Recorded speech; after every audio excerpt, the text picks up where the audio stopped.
Poutníče, postůj a věz, že i my jsme ti léta sloužili, než si nás prohlásil nepotřebnými. Kdysi se lidé s námi pyšnili, jezdili jsme na blízkané, hrdě jsme si pískali v horských dolinách.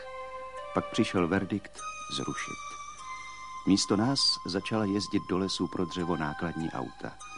A my máme vlastně štěstí, že jsme neskončili na šrotovišti jako mnohé jiné. Díky prozřetelným lidem jsme desítky let přečkali po kolnách a zrušených výtopnách.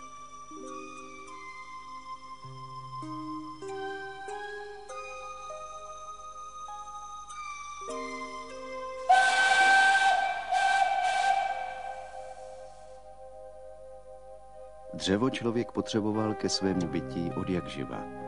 A zde ve slovenských horách jej byly nepřeberné zásoby. Velká část lesů středního Slovenska patřila Báňské komoře, proto bylo těženo stále více. V závěrech dolin zaznívalo svištění a dunění klád letících vodními smyky a ržání koní napínajících všechny své síly ke stažení dřeva k vazištím vorů. Postupně pronikaly do horských dolin ocelové pásy kolejnic. I zde pod majestátnou Polanou zněly píšťaly parních lokomotiv lesních úzkorozchodných železnic. Od Černého Balogu, Hrochoťské doliny, od Hryňové, Závadky či Muráně.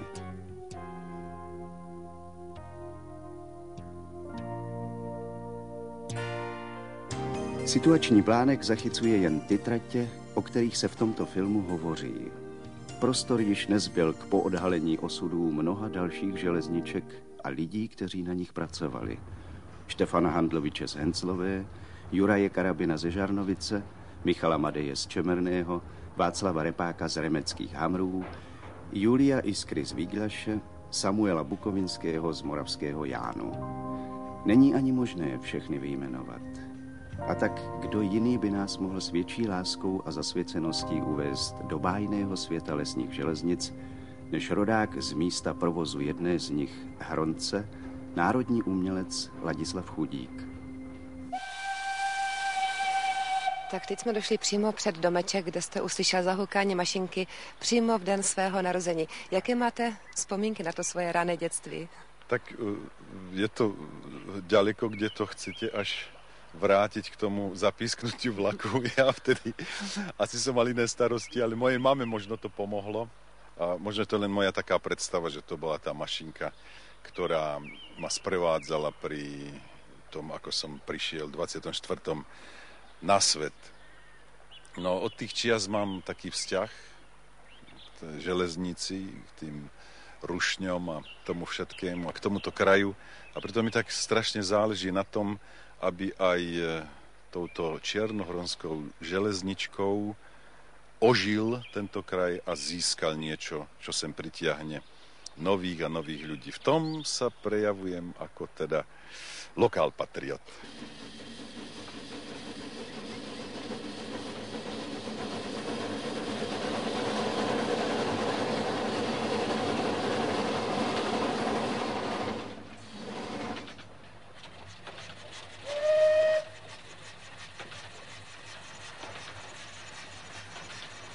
Co vás k tomuto kraji tak poutá? No tak to je asi tá pupočná šnúra, o ktorej všetci hovoríme. No a ja stále hovorím, že nie len za to, že to pupočná šnúra a že som k tomu tak citovo viazaný, ale aj kvôli tomu, že toto je skutočne pekný kraj, ktorý si zaslúži, aby ho videli aj druhí ľudia, aby sa z neho potešili, aby mali z neho radosť, pretože viete, je tu ešte kus zdravej prírody a je to aj kus svet dobrých ľudí. V roce 1908 se začala stavět lesní železnice na úseku Hronec Čierny Balog. Nejlépe však o ní mohou pohovořit bývalý výpravčí lesní železnice Klement Augst z Hronce a Julius Kovalčík, traťmistr z Čierného Balogu. Odpracovali přes 40 let. Jak tenkrát tato trať vypadala? No a tak v tejto trati bolo 132 kilometrov a po nej sa prepravilo za tých 70 rokov viac ako 15 miliónov kubických metrov dreva a okrem toho ešte veľa rôzneho materiálu. Takže sloužila především dřevařům, že? Dřevařům a po nej sa prepravila od roku 1927 do roku 61, čiže za 35 rokov bola tu aj verejná preprava osôb. Jak byla dlouhá a odkud kam vedla? No, tak vedla z Čierneho Balogu až na Štiavničku. A po ostatných úsekoch trati bola preprava osobná, ale len vlastných pracovníkov. A ročne sa tak prepravilo takých vyše 200 000 osôb. Říkáte, přepravilo, bylo to všechno v minulém čase. Kdy to všechno skončilo? No tak skončilo to v roku 82, koncom roku. A od těch čas už sa len... Začíná už jiná historie. Přijíždějí k vám brigádnici a všechno se změnilo. Jak to tady teď v současné době vypadá? No, títo brigádnici sú veľmi pracovití ľudia, ktorí chodia senka na záchranu a údržbu tejto lesnej železničky. Môžem povedať toľko, že sú pracovití a chopia sa práce, ktorá však patrí k údržbe trati. Pokud vím, tak jsou to studenti vlastně z celé naší republiky. To sú študenti z celej našej republiky, ktorí senka chodia na túto letnú aktivitu. A povězte mi, co všechno tady zůstalo ještě. No, zostalo tých 17,5 kilometra tejto trati, ktorú teraz chodia opravovať títo mladí ľudia a chcú ju spojazniť do roku 1994. Brigády na rekonstrukci lesní železnice jsou pořádány v rámci akce Strom života. Účastníci se po týdnu nebo 2 střídají. Zůstává však 11členná parta kolem vedoucího rekonstrukcí inženýra architekta Vlada Paška a zkušený traťmistr Julius Kovalčík. Tratě úzkokolejky stavěl, byl nucen likvidovat a nyní mu připadl opět radostný úkol spolupracovat na řízení obnovy prozatím hlavní trati. Bez jeho fortelu a dobře míněné rady by se obnova jen těžko hnula kupředu.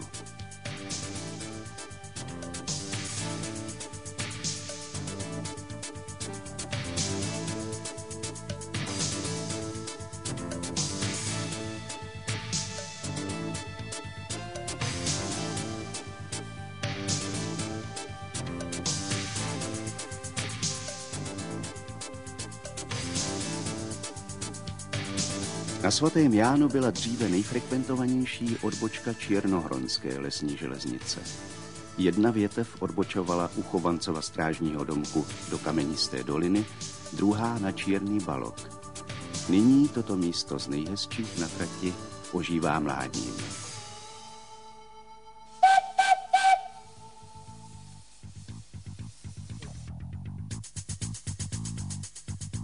Praporek, píšťalka, zabrzdit, odbrzdit, přiblížit, vzdálit. Nezbytná návěstí pro bezpečný posun a jízdu vlaku. Nic z toho nezapomněl chlap, který prošel na lesní železnici všemi dopravními profesemi. Výpravčí Klement Augst začínal jako posunovač, pak pracoval jako průvodčí a vlakvedoucí.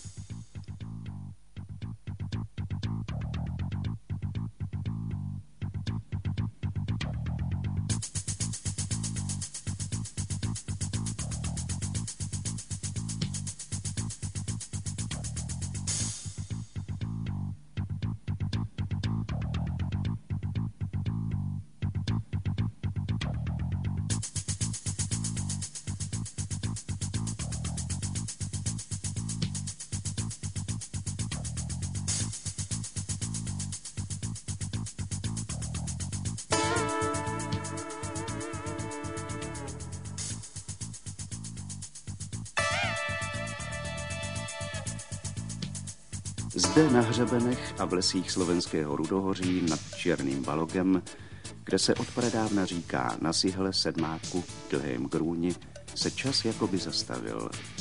Na jedné straně hluboké pralesy, jejichž nejstarší mohikáni pamatují průkopníka slovenského lesnictví Josefa Dekreta Matejově, na druhé straně louky, pastviny, lesy a kopce s roztroušenými osadami, s dřevěnými chaloupkami, a tomu všemu vévodí majestátní Klenovský Vepor.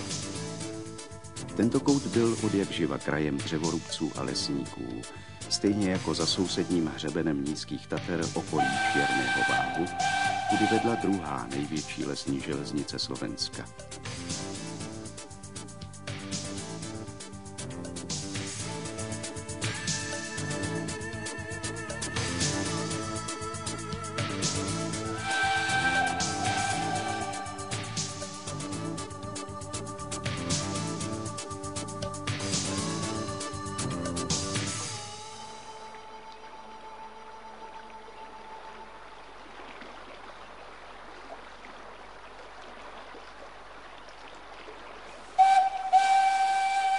povězte mi, kdy jste měl naposledy možnost se svést takovouhle mašinkou. Tak je to už dosť dávno. Ešte keď jazdila, tak to boli ako pripomätanie si detských spomienok. No ale potom som sa dozvedel takú smutnú vec, že sa má zrušiť. No a mňa to zase vzrušilo, keď vznikla taká iniciatíva, aby sa čosi z toho zachránilo. No a dnes, keď sa ma pýtate na toto, tak skôr než na otázku odpovedám sám v sebe na ten pocit radosti, že už dneska nezachraňujeme len vyše 17 kilometrov, ale že dnes už máme čierne na bielom, že zachraňujeme čosi, čo bude fungovať, čo bude existovať, čo bude pojazdné, zjazdné. Čiže to, čo evokovalo to v mojom detstve mne, tak to zase novým a budúcim bude evokovať ďalej, pretože to je hrozne dôležité, aby sme nadviazali na takú tradíciu, aby sme vytvorili aj v tejto oblasti tých technických pamiatok a najmä takých tých živých technických pamiatok niečo, čo dokumentuje, čoho sme boli schopní, čo sme robili, čo naplňalo nás život a čoho sme my vlastne pokračovatelia. Pokud vím, tak vy sám jste stál u zrodu té mládežnické iniciatívy na počátku 80. let, že? Jej, tak to by ste ma veľmi precenili. Ja som sa len pripojil, ale to bola taká dobrá slovenská zanovitosť jednoho inžiniera, Paško sa volá, hovoria mu vraj Pacho, tomu svedčí, pretože to Pacho obsahuje takú istú tvrdohlavosť a zanovitosť, okrem takého nadšenia vnútorného. No a nebyť jeho, nebolo by ani tej železničky, nebolo by záchrany tých vyše 17 kilometrov, nebolo by ani tých táborov Stromu života a nebolo by ani toľko tej radosti, ktorá sa teraz vracia spätne. To má ako taký pôsobivý odraz do celej československej verejnosti, lebo cez tých mladých, cez správy o tom sa to šíri ďalej a tak vzniká také celonárodné a celoštátne nadšenie pre túto čiernohronskú železničku.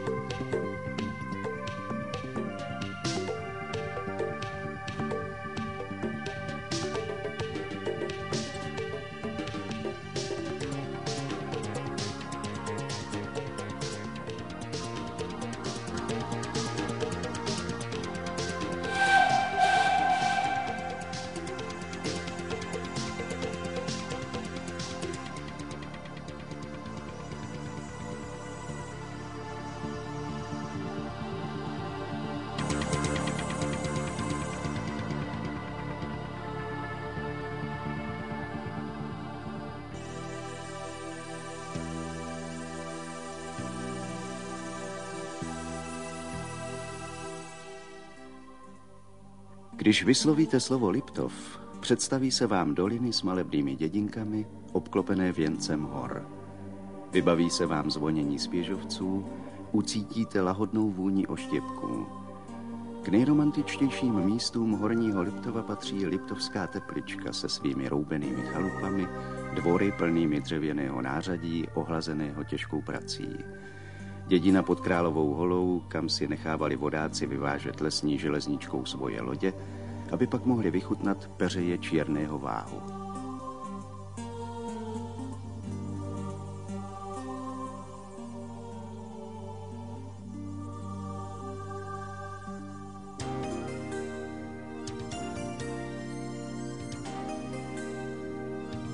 První úsek povážské lesní železnice byl uveden do provozu v roce 1916.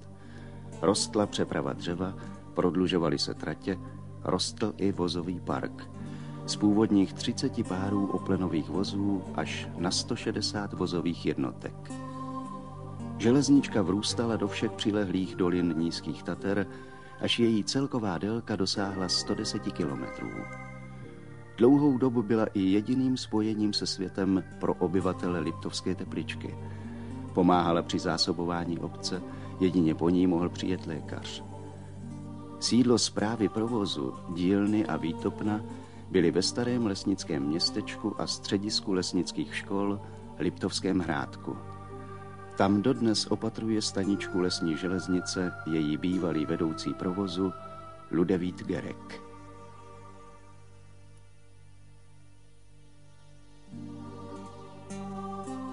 Už je to 17 let, co jste se takto naposledy svezl Černovážskou dolinou. Zavzpomínáte si na to někdy? Áno, opravdu je to už 17 rokov. A je to veľká škoda, pretože Černovážska lesná železnica za tých viac ako 60 rokov to bola takou súčasťou krásnej v tom období, tak povedané, nedotknutej prírody. Ona robila služby, veľké služby, jednak pri zvoze dreva, ale tiež verejnosti, obzvlášť v letnom období. A to nie len v období budovania socializmu, ale ešte aj za prvej Československej republiky. Ba práve vtedy tie výpravy turistické, hlavne občanov z českých, moravských zemí, boli takmer denné. Dopravovali sme vodákov, školské výpravy, turistické výpravy. Napríklad vypravovali sa vlaky na objednávku a nie za veľký poplatok. A bolo to výhodné. Tak napríklad jeden vlak dreva uviezol 17 až 22 vozov. A na každom voze podľa dĺžky bolo naložené 17 až 22 plnometrov dreva. A ještě mi povězte, vidíte vůbec nějak budoucnost lesních železniček? No ja som pesimistom nebol, ale nevidím budúcnosť.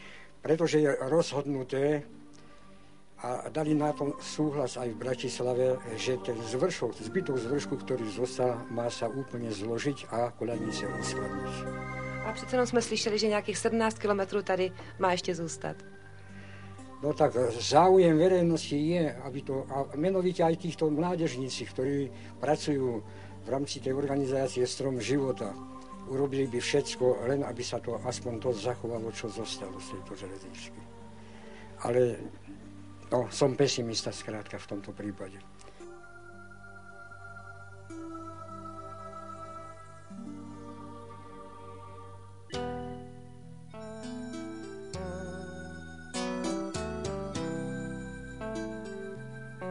Na středním Slovensku byla snad nejhustší síť lesních železnic.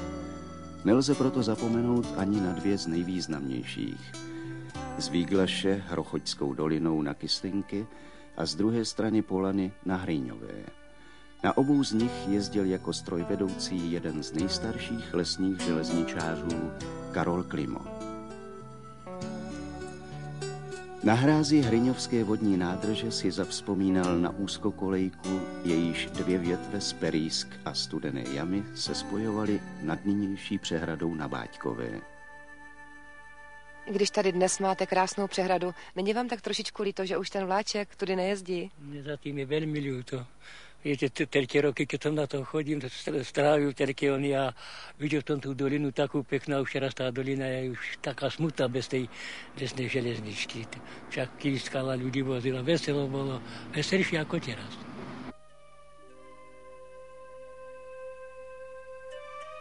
Když se vydal baron Alois Medňanský v roce 1822 na Voru po Váhu, napsal z této dobrodružné cesty knihu, ve které vzpomíná i na Lubochňu, místo, které se na počátku tohoto století proslavilo jedinou elektrifikovanou lesní železnicí u nás.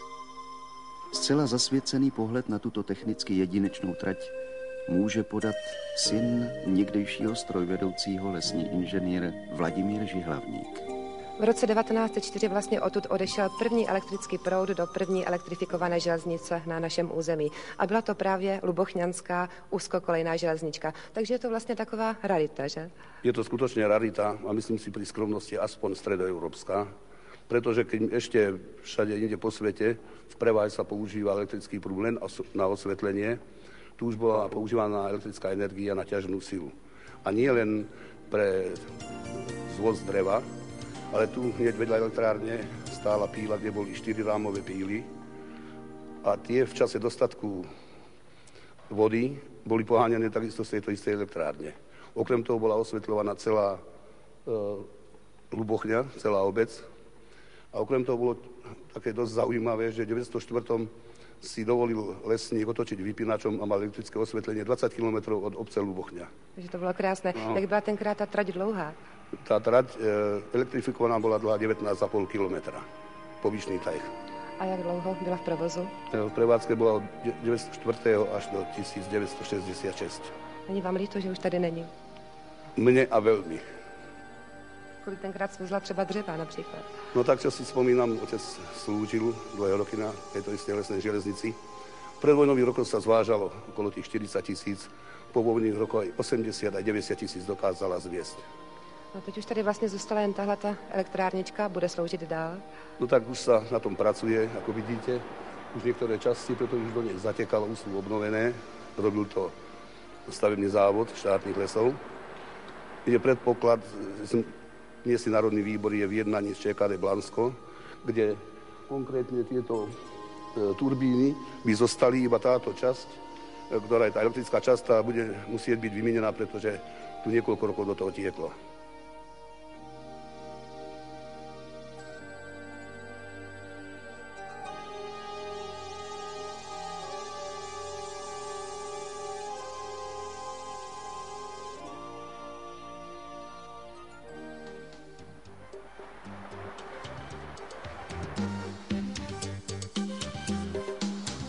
Vodu si mašinka vzala z potoka, pod kotel přiložil topič pár polínek, kterých bylo v lesích vždy dost, občas přilepšil lopatou uhlí.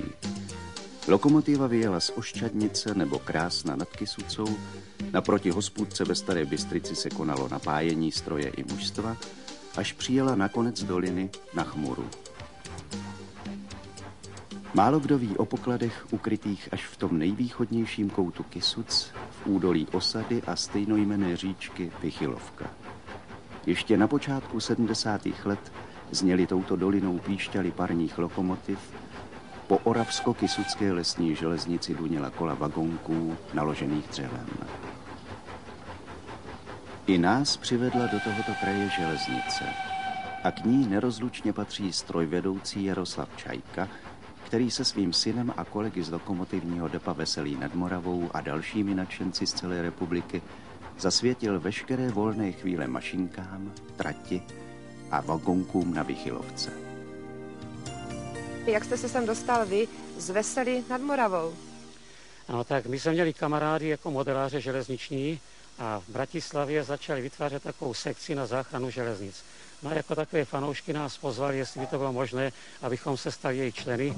Tak jsme se dostali do Litovského Hrádku, z Litovského Hrádku na Podbrezovu, no a nakonec sem, protože jsme to měli nejblíž a to krásné prostředí, lidi a mašinka prostě nás nějak přikovala, zůstali jsme věrní právě tady této železnice. No a už sem jezdíme 10 let pomalu. Přicházejí vám pomáhat také mladí, že? No tak někdy se nás tu sejde, je nás tu třeba z 10-12 a je v tom zastoupená skoro celá republika. Od Turnova přes Prahu, Brno, Zvoleň, Žilinu, Košice, prostě takový ty nadšenci, ti fanoušci.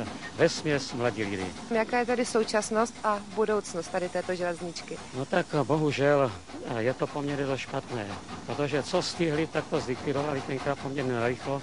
Dlouhou dobu to stálo opuštěné, potom se toho ujela vysoká škola dopravní ze Žiliny a vysoká škola z Bratislavy, kteří část obnovili. Ovšem od té doby se to udržuje pouze jako brigádníkama a na to všechno pouze pár těch mladých lidí celkem nestačí. A můžeme se na něco těšit? No tak věříme, že ano, protože se jedná o to, aby se železnička zveřejnila, aby se stala takovou součástí a takovou atrakcí právě tady muzea Kysucké dědiny, i když by to snad nebylo celý úsek až navrch na Beskyd, ale aspoň tady ta nejkrásnější část přes Skanzen a část některé té úvratě, aby si lidi měli takový úsudek nebo představu, co to vlastně ta úvrať byla. V letech 1925 až 26 byly obě tratě propojeny mezi Chmurou a Tanečníkem přes sedlo Beskyd. A právě tento úsek horské tratě, který je dosud zachován, je kuriozitou světového formátu. Vzhledem ke stísněným geologickým poměrům byl tento úsek budován jako trať s úvratěmi. Několikrát se tu měnil směr jízdy. Každá úvrať je vybavena pouze jednou výhybkou. Lokomotiva tedy chvíli táhla, chvíli sunula vozy před sebou. Stejně jako na Černém Balogu, také na Vychylovce začali brigádníci pracovat v rámci akce Strom života. Mladí spolu se svými staršími kamarády i zde odvedli kus užitečné práce. Úvraťový úsek se podařilo v podstatě zprovoznit. Nafilmovat jej celý se však nepodařilo. Lokomotiva se nedostala za druhou úvrať. O smutné překážce na trati hovoří strojvedoucí Jaroslav Čajka. No, velké problémy nám tady dělají právě lesáci. Jestli jsem totiž mladí lidi, kteří tady na té trati dělají a skutečně poctivě dělají, sedí se večer a počítají ty mozolečky, které kolikrát si udělali, pač mnozí nejsou na práci zvyklí a teďka sem přijdou za nějakou dobu nebo příští rok a zjistí, že vlastně to, co udělali, je skoro k ničemu, protože těžké stroje, kterými tady stavují to dříví, tu jejich práci vlastně naprosto zničili.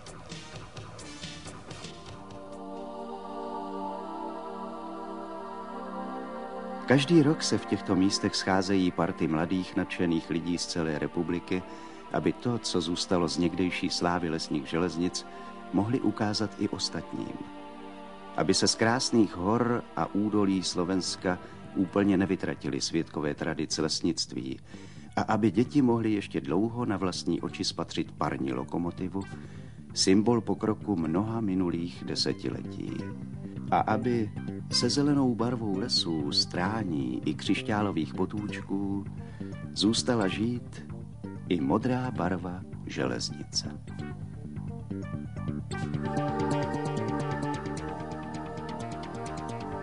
No, ešte v predškolskom veku sme sa potom presťahovali odtiaľto do Dolnej Kolónie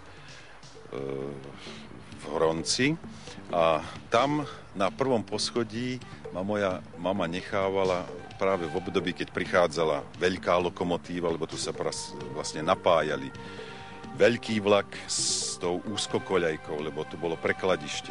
No a ja som mal vtedy pohotovosť pri tomto okne a díval som sa ponad cestu, ponad Ferštrovú lúku, ponad Hron na tzv. Uhlisko, kde bol sklad dreva. No a v pozadí bol veľký vlak a bližšie ku mne bol ako ten malý vláčik. A ja som s takou červenou zástavkou som tam zo 2 hodiny pracoval pri tom okienku a teda šíboval som, ako sa hovorí, čiže posúval som vlaky, zlostil som sa, že čo robia, ako to nakladajú, čo to robia a takto som sa zabával. Obdivujem moju mamu, že ma nechala pri tom okne, hoci dobre ho zavrela, ale ja som ho mohol aj pootvárať, no. Nestalo sa nič zlého. Našťastie, to som mal prísne zakázané. Boli to krásne chvíle. Inak, keď nebolo vlaku, tak som zišiel dolu a na koberci tam čokoľvek som chytil do ruky, všetko bol pre mňa vlak. Za to som taký očarený vlakmi, za to, a to znova zdôrazňujem, za to som teda tým vyznavačom týchto záchran úzkokoľajek a že je to zase u nás, tak to ma dvojnásobne teší.